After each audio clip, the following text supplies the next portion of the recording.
I lived way out in the country when I was growing up. My family was also pretty poor. When I wanted to hang out with friends from school, I often had to take very long walks to and from their homes. Using gas for non-essential trips was not something my family did very often. So walking down country gravel roads was something I did quite often.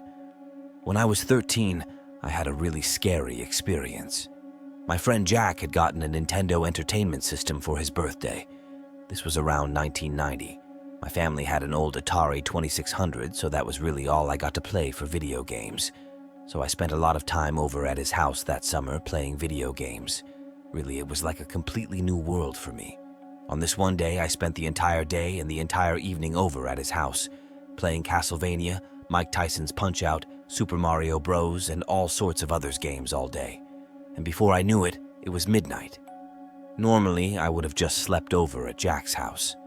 It was something I had been doing often anyway. But I had to be home in the morning because we were leaving early to go to church, which was something that my parents deemed essential, and they would not be coming to Jack's to pick me up. I had to leave and walk home. This was a several-mile walk. It could take me about 2 hours to make the entire thing. And the walk was mostly on gravel roads surrounded by thick woods and lighted by nothing but the moon. So I walked down the paved road that Jack lived off of. There was a small convenience store where I turned onto the gravel road that led home. I mention this because I was surprised to see someone on the porch of the store.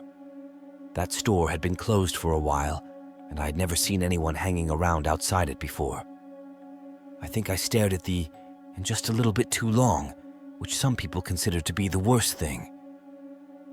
He stared back, but I really could not make out what his facial expressions were. It was way too dark. However, he did get up at one point, and I took that as the sign to not stare at him anymore. I walked past the store and turned onto the gravel road. At this point, I was trying not to look at the guy, but I have to admit, I was watching him out of the corner of my eye. The man walked over to the side of the store, and he was watching me as I was walking. He actually went all the way onto the gravel, and that was the last I looked at him. I just kept walking until eventually I was out of sight of the store. Now, being away from the man at the store was only a little bit of a small comfort. I was now walking down the gravel country road in the complete dark. The trees were dense, and I had a long way to walk without any kind of light. I did eventually get used to the dark and was able to at least see where I was going and to see the trees. But it wasn't the greatest sight, and I also saw things in the shadows that I knew were not there. The scariest thing I ever read was a scene in the book Pinocchio. It was when the puppet was walking through a dark woods and 2 murders lurked in the dark. They attacked him, but he got away.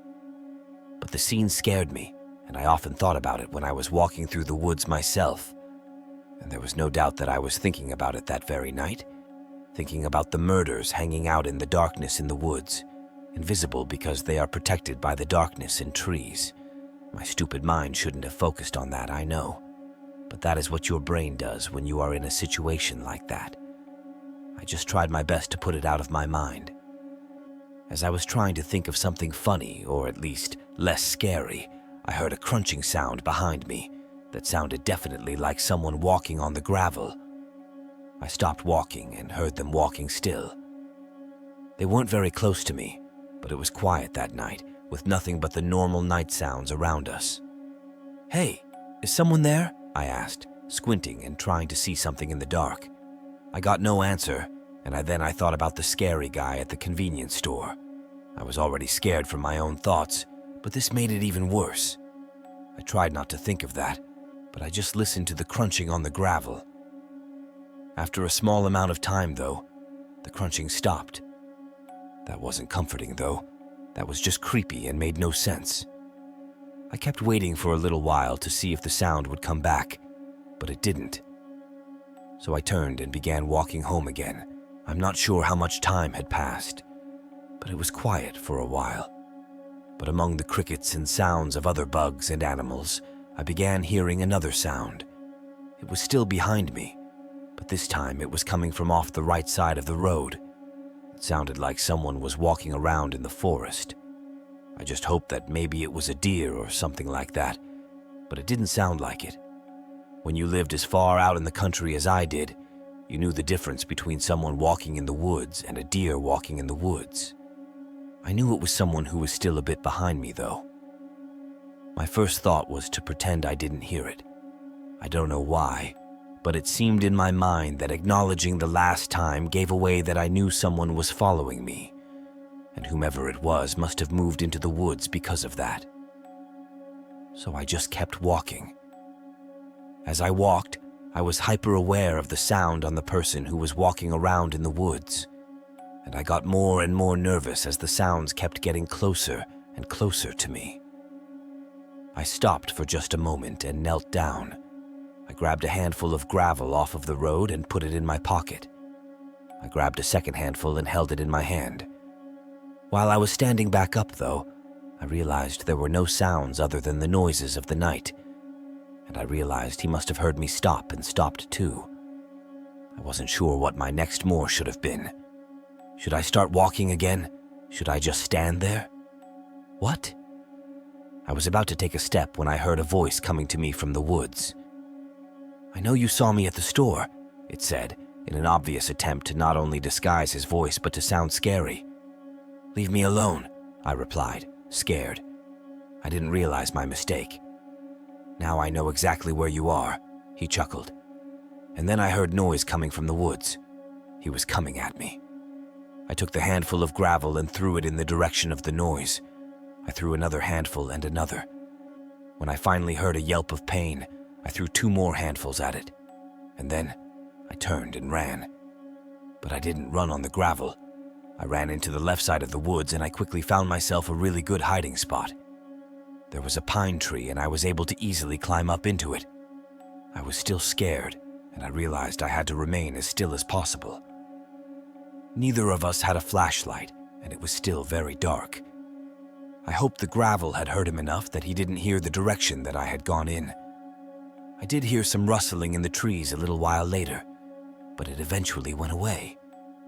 And once it was away for good. I don't know how much time had passed, but I figured enough had passed that the guy was gone for good. I quietly climbed down from the pine tree. Instead of walking on the road, I walked on the side of the road. It made my footfalls considerably less noisy. I was hyper-aware of all of the noises around me, waiting for a sound of a man walking around in the woods or on the road. The noises never came, thank God. I kept walking until I eventually made it back to my home. We had a long driveway, and I really wanted to just run quickly down the driveway to the house. But I went quietly. Everyone in the house was asleep. I quietly got into the house and got into bed. It took a long time for me to go to sleep. When I got up, I told my dad about what had happened. He gave me one of his hunting knives and told me to carry it on me, and if it happened again, gut the guy. That was sort of the guy he was. I mean, if the guy had come up to his house, he probably would have gotten a shotgun down his throat. I never had an experience with the guy before. The convenience store had been robbed, and I told the owner about what I saw, but it didn't help. I never got a good look at the guy, so I guess I can't tell you that I never saw him again. If I did, I would have had no way of knowing. On a hot day last summer, I decided to escape the city's noise and stress by camping in the forest. Being alone with nature always relaxed me, away from the chaos of city life. I packed all my gear, a small tent, a sleeping bag, and of course, wood for making a fire. As I headed towards the forest, the sun was slowly setting, painting the sky a twilight blue. When I arrived at my campsite, I quickly set up my tent and started a fire. Sitting around the fire, I was surrounded by the gentle breeze and the silence of the forest. At first, everything seemed peaceful. The crackling of the fire, the distant chirping of birds, all the usual sounds of nature. But as the night progressed, I began to feel uneasy. A strange anxiety crept over me, like there was a shadow looming over me. While sitting by the fire, I suddenly noticed a movement out of the corner of my eye. A faint silhouette appeared among the trees, but I couldn't see clearly in the shadows. For a moment, I froze, then I realized the silhouette was staring at me. In the darkness, it was looking directly at me, silently, calmly. Those eyes sent shivers down my spine, as if they were piercing into me. After a few seconds of eye contact, the silhouette suddenly disappeared. My heart started racing, and I looked around, but there was no one there. I thought maybe it was just exhaustion playing tricks on my mind. But there was an eerie silence, drowning out the crackling of the campfire and the rustling of the wind. With these thoughts in my head, I tried to fall asleep. When morning came, I opened my eyes to the first rays of sunlight. For a moment, I thought it was all a dream, but then I saw someone sitting by the campfire.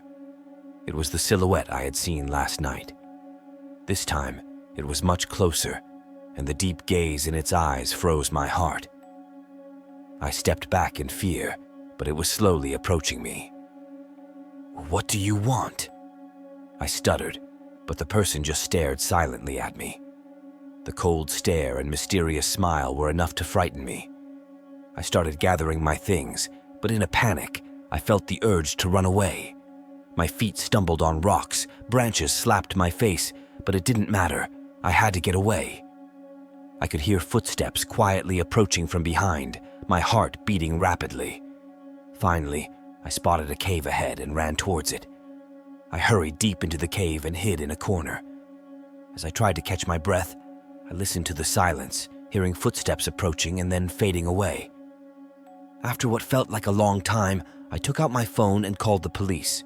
My hands were trembling as I struggled to describe my location. It felt like hours before I heard the distant sound of sirens. I rushed out of the cave towards them. I explained what had happened, and the police quickly took action. Some time later, they caught the person. When the police started questioning him, I was shocked to learn that he was a wanted murderer. The cold stares and the fear I felt would always remain a memory I could never forget. What happened in the forest taught me that there are many things in life that I must always be cautious of.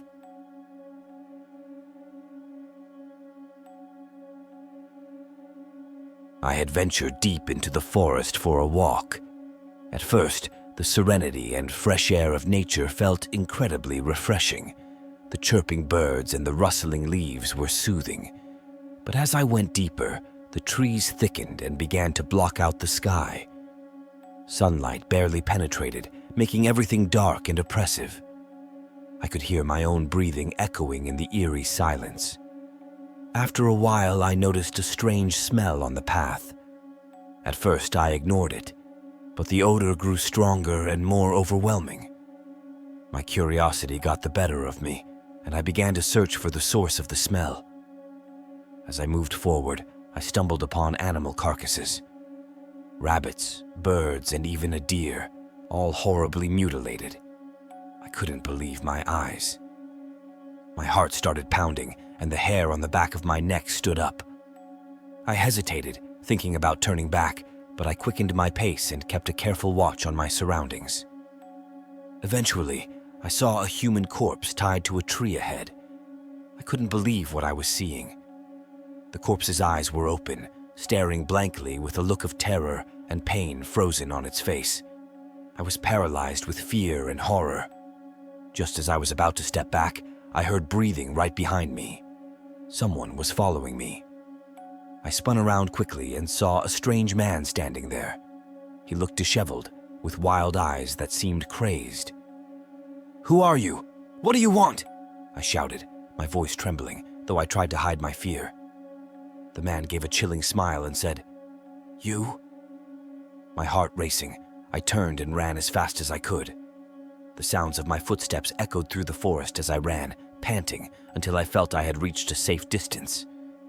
I stopped and called the police, my voice shaking as I explained the situation. The police arrived quickly and took me to safety. As I recounted what had happened, their faces filled with horror. One of the officers told me that the man had escaped from a mental institution and had been responsible for many deaths.